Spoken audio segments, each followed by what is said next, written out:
Hello, everyone. This is Anime Vision, and welcome to What If Deku Had Chakra Part 6. And, well, very excitingly, I have some good news. I've reached 200 subscribers, so I'm going to... Oh, okay, okie dokie. So I've reached 200 subscribers. I'm going to make a second video, which is probably going to be out before this one, honestly, or right after. And I'm going to have you pick the 200 you guys pick the 200 subscriber special. If you like someone's idea, hit like and I will look at it. But dang, I had a YouTube channel before this, and even though it was just for school, somehow like 5 people subscribed to it, and I thought, hey, like maybe I should start my own YouTube channel. And then I started getting into What If, and so yeah. Now actually before I start the What If, now I was gonna say that so far Deku's had bad luck. Well, in this video, it's time he starts getting a bit of good luck. So, I don't remember if I actually finished the USJ. Oh yeah, okay. So a frog had sealed the Ninetales chakra. So so Deku, well, he collapsed from pure exhaustion. But before he collapsed, his eyes had changed to a new form, the Eternal. Now he can use like the full power Susanoo and both the Amaterasu and the Kabame, I'm gonna say. But some karma's long overdue for a certain 3 people. So Deku,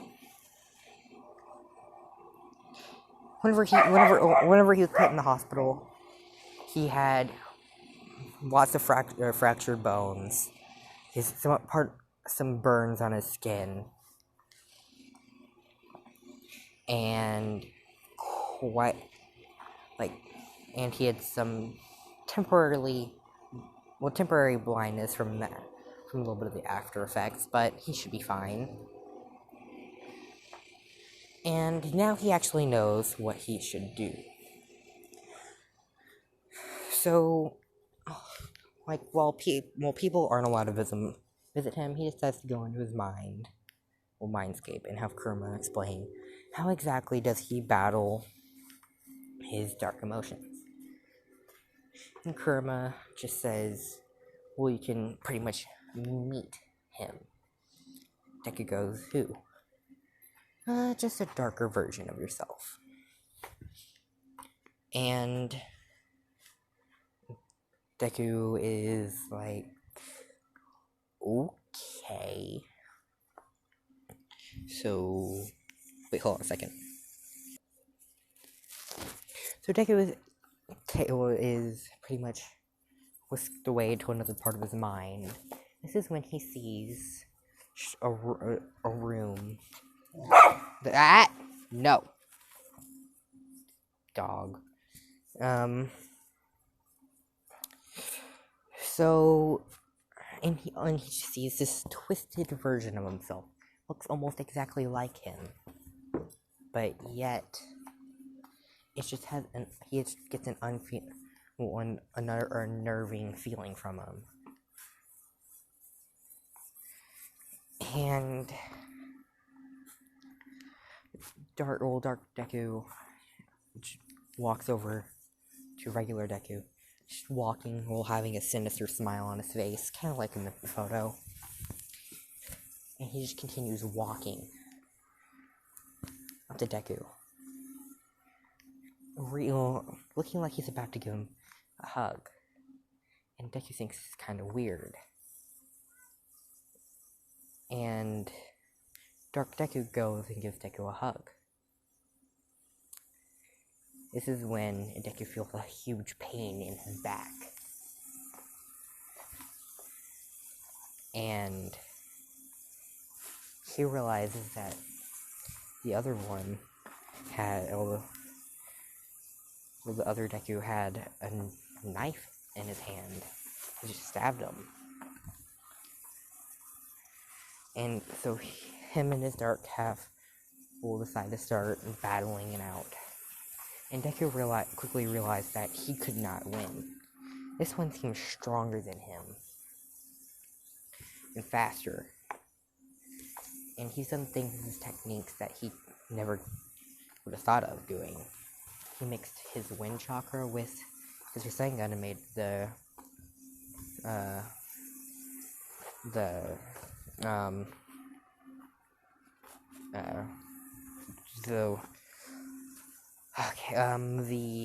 wind style Rasen Shuriken, that he made that. Take us out that he should probably keep that for later. So, don't mind the noise in the background. The dog is out. No. God, that hurt. Okay, continuing.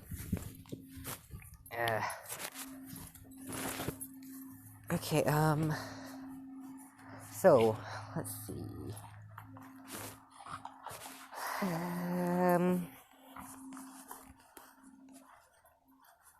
Hey, no, stop jumping on me, dog. He just runs up full speed on me and just jumps. Then he starts thinking about all the bad things in life. And yet he thought that, even though his family's messed up, he still invited them to his housewarming party.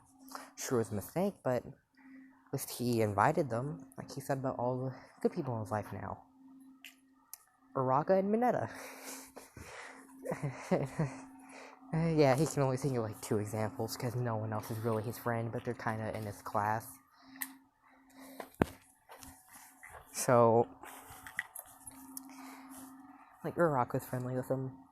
So is Mineta. Those are the only 2 people. So, Deku, he decides, why? If he can, he accepted that everyone else kind of made a mistake whenever, everyone makes mistakes, so maybe he should just accept this one. So, he just let the Dark Deku was about to slash, and regular Deku just accepted it. And while he was just bleeding, he just gave the Dark Deku a hug.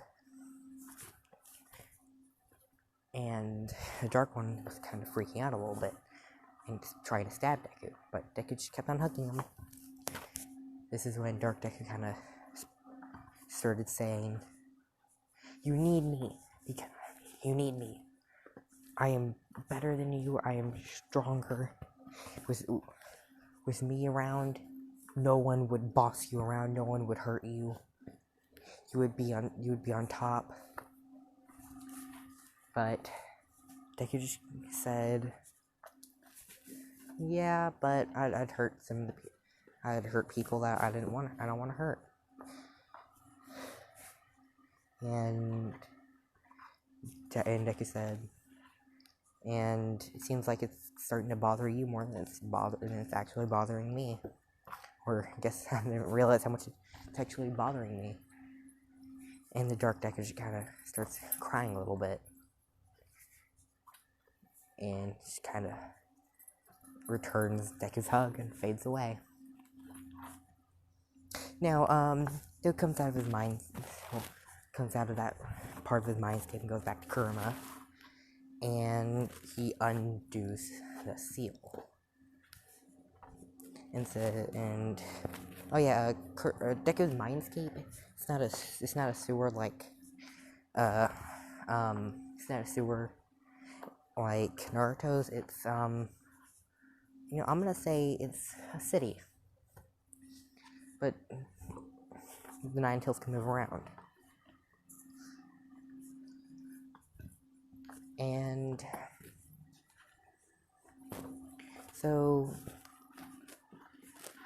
Kurama says, well, it looks like we can finally, it's finally time for our battle then. Deku says, yeah. This is when, he hears a noise outside, so he kind of breaks his concentration, and he leaves his Mindscape. This is when Uraraka and his other classmates come inside, saying that they were interrogated because people shouldn't know. Deku asks where Tsukiji and Hisashi are right now, and they said, oh, they're still being interrogated. And Deku says, oh, okay, and they start questioning, like, why, like, he was severely hurt. He had broken bones, broken ribs, everything. And they just asked them, why? Why would he help them like that? And Deku just looked at them and said, well, I mean, like, why do you stay behind? Deku just looked at them and said, for 2 reasons. One, if I hadn't stayed, they would have left and heroes would have caught them and they would have hurt someone else someday. 2, I kinda couldn't because I'd overused my Sharingan, pretty much giving me a huge disadvantage. If I teleported myself, I probably would have had worse vision than I do now. And I kinda said, what do you mean? He said if I overuse that eye, I can go temporarily blind, or in some cases, in worst cases, permanently blind. Using that ability on every single one of you, kinda caused my vision to blur. And they're like, oh, snap. So he was already fighting with disadvantage. And Deku said, I also get, like, exhaustion from my shadow clones. He's kind of, like, listing off everything that kind of happened. And every, like, reason why, like, he kind of, like, started failing towards the end. Everyone was kind of shocked. This is when Uraraka decides to just ask it right then and there. And just asks, like, Deku if he will go out with her. Deku's like, just kind of freaking out a little, like, holy cow. In his mind, outside he's like calm and collected. Inside his mind, fireworks are just going off, like, holy cow! A girl asked me out, and she's like, oh, and then Deku's like, holy cow. Just like, I don't cuss, so there. I use stuff like holy cow and everything like that, so sorry. But, and Deku just nods his head with his face being so incredibly red, and his heart beating so fast that the heart monitor is starting to lose track. And some people are kind of freaking out, and Deku's like, oh, no, it's fine. My quirk actually kind of heals me a little bit. And like, yeah? And anyway, now Deku said, well, that was a lot of excitement. And then he just kind of passes out. Everyone was kind of confused, but like, okay. So they all started leaving the room. Now, back to... Now, the reason why Deku passed out, because Kurama called him in there, he's not... Also because of the exhaustion. Anyway, over to Tsukiji and Hisashi's interrogation. They it was found out by on their phones that they had had conversation with an unknown person. And they were supposed to be, and they were trying to explain who it was. They said it was their brother because they called them to congratulate them on getting it, on moving out. And they're like, really? And they said, yeah, we just got a new phone. Well, I mean, he just got a new phone. And they're both kind of freaking out a tiny bit.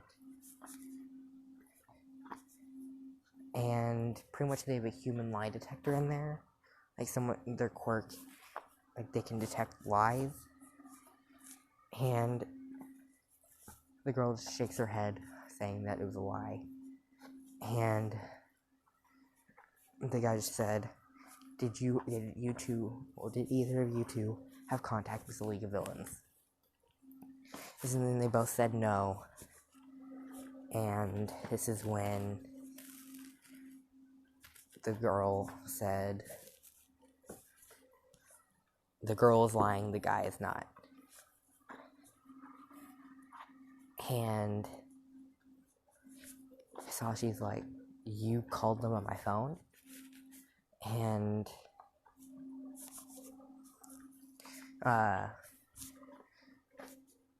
Tsukichi's like, yeah, sorry about that. She kind of mumbling under her breath. And then the guy asks again, he asks Sasashi, did you have any have you had any interaction with the League of Villains?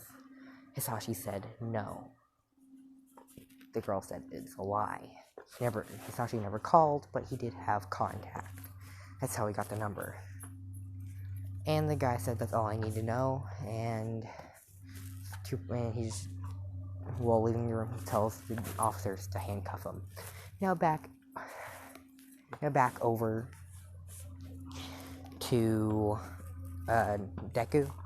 He's in his mind now, currently battling. On the outside, a nurse walks in and sees his eyes suddenly have like an orange outline to him. She's like, okay. So she kind of slowly backs out. I'm about to get someone because his quirk is activating. And Dick is pretty much using the same style, pretty much using Sage Mode. And he's using Mangekyo Sharingan, pretty much trying to beat the Nine Tails, using everything to his advantage. Every time the Nine Tails tried to hit him, he would just try and either body flicker away or use the Kamui. And this is when the Nine Tails gets kind of fed up and charges a Tails Beast Bomb. Deku's getting ready, and he's charging up chakra into his eyes, and on the outside, his right eye began to bleed, and there's just blood coming from it. And this is when Deku activated Kamui and it teleported the tailed beast bomb away. And he teleported it away where it would hit the Nine Tails, taking the Nine Tails out. And Deku just stood victorious for a second, raised his fist in the air, like how All Might did after beating All for One. And the Nine Tails before Deku passed out, fist bump Deku, called his fist out to Deku. Deku hit it and passed out. Now that back to the nurse, she walked back in. His eyes are now back normal, but one of them's bleeding. She's like, "What is wrong with this kid?" And back to Tsukiji and actually now to Inko. She was just told about Hisashi and Tsukiji being arrested. She's freaking out, and he had to go ask Deku for money, because she could not. Then she found out he was passed out in the hospital, completely drained of energy, so she couldn't ask him. So she was freaking out heavily. And then she realized her kids or her house, and pretty much almost everything in it. She kept on thinking and thinking and thinking, and she sold everything in her house. No, not her actual house, but she sold everything inside. All of her stuff, and used pretty much all of her money. And bailed them both out. But now they're both kicked from UA and can't join any other hero school. So they're both severely angry, but Inko has a fire in her eye, pretty much like, you two are dead. And whenever Isashi and Tsukichi see it, they both just gulp. Because they've seen what she's done to Deku. They have both pretty much never gotten in trouble. But now, they're getting the full wrath. So when they get home, after being yelled at for 3 hours straight, they go inside, and they're told to go to the rooms. And there's absolutely nothing there. They see not even any kitchen supplies. They had a car, but that car is gone. And they see that everything they took for granted is gone. The only thing there is the house. And part of their before they were about to go to their rooms upstairs, Inko just yelled, saying that they're both getting jobs to help pay for the mortgage and all their bills. Don't do that, then we can't eat. Inko said she's gonna have to get 2 jobs now. Kind of being mad. Deku has leave from all of his jobs, or medical leave, so he's fine. Now, whenever he finally gets out, he goes and has a nice chat with Uraraka, and they go on a date. Oh wait, hold on, I'm gonna change something real quick. Uraraka was the first one in there, and that's when she asked, so no one knows that she asked, just because I want to do it like that, because I did What If Deku Had Chakra before, and I did this, and I don't know why, but I liked it. So they went out to go see a movie, and so they were sitting down. This is when, like, half the class was in the row right in front of them, and, like, they didn't want to be seen together yet. They wanted to keep the relationship a secret.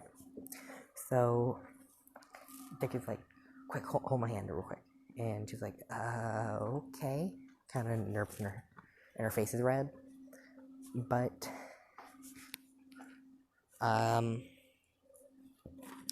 instantly they both transform into other people.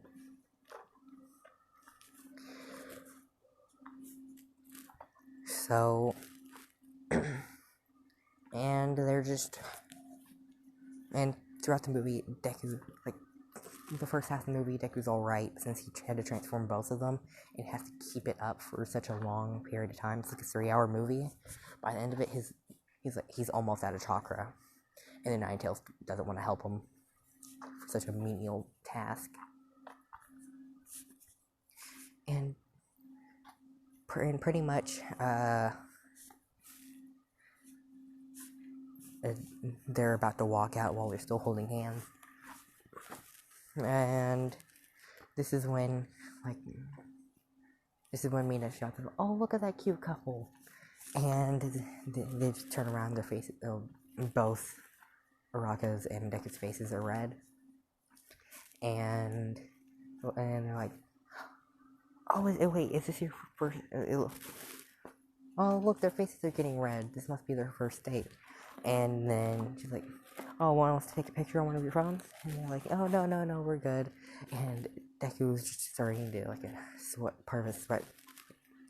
Like, there's just sweat going down his head now. He's almost, he has almost no chakra left. Because he's used up a lot of chakra that day already. And now he has to do this. And he's just getting very tired.